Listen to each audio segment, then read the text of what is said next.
I know that you are a constitutional conservative, and you believe the Constitution should be interpreted as written, correct?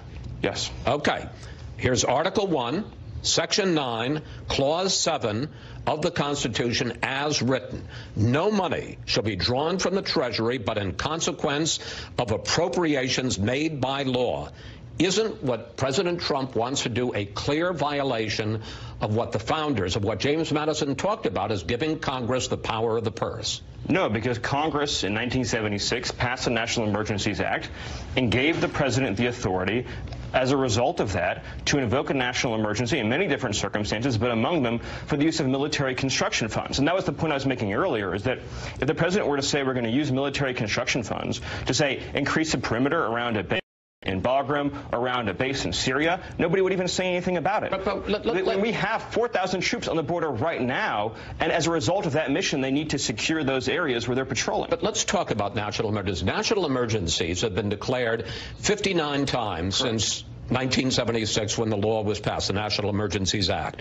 Can you point to a single instance, even one, where the president asked Congress for money, Congress refused to give him that money, and the president then invoked national emergency powers to get the money? Well, first of all, can you find out one case?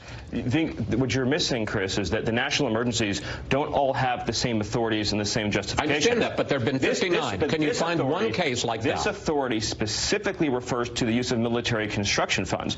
Other emergencies, for example, were declared to promote. I mean, if you want to talk about military constructions, do you know how many times military construction has been invoked as a national emergency? That one was in twice. Right. Twice. Once by George H.W. Bush during the middle of the Gulf War, and the second time by George W. Bush right after 9/11. Chris, this is hardly comparable to either of those. Can you name one foreign threat in the world today, outside this country's borders, that currently kills more Americans than the threats crossing our southern border? You know, the joy of this is I get to ask you questions you don't get to ask me. The answer is no. But then answer my question.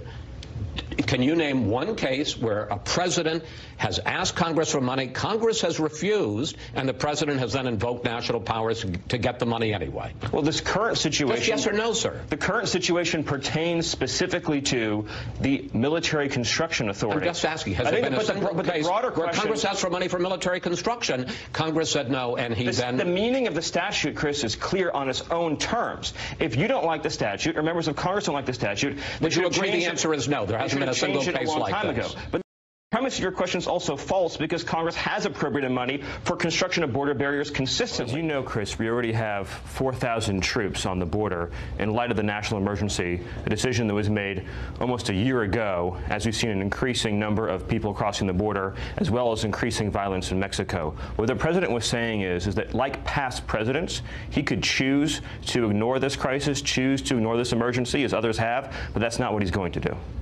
The president talks about an invasion, used that word multiple times on Friday, an invasion on the southern border. But let's look at the facts. I want to put them up on the screen. 1.6 million people were stopped crossing the border illegally back in 2000.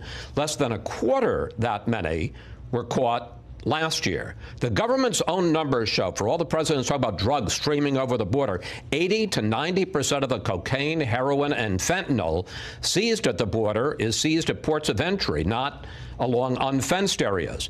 And in 2017, twice as many of the new people in the country illegally were from visa overstays as were from crossing the border. Again, where's the emergency, the national emergency, to build a wall?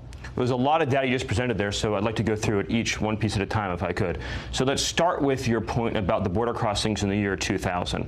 Well, as you know, when George Bush came into office, illegal immigration total doubled from 6 million to 12 million by the time he left office. That represented an astonishing betrayal of the American people. And I'm not going to sit here today and tell you that George Bush defended this country on its southern border, because he did not. One of the biggest changes that's happened since then and now is the mass release of illegal aliens due to a patchwork of court rulings and loopholes in our federal laws and changing tactics from smugglers and transnational organizations. I want to go into all of this, but I mean, let's just focus on that one issue. 4 times as many people were coming across the border in 2000 as now. So why is that a national emergency? Back then, 95% could be turned around in a matter of days. As a result of loopholes, activist judicial rulings, and increasing sophistication from cartels, the reality is that more than half of people crossing the border are what we call non-impactable. They can't be turned around. And so what you see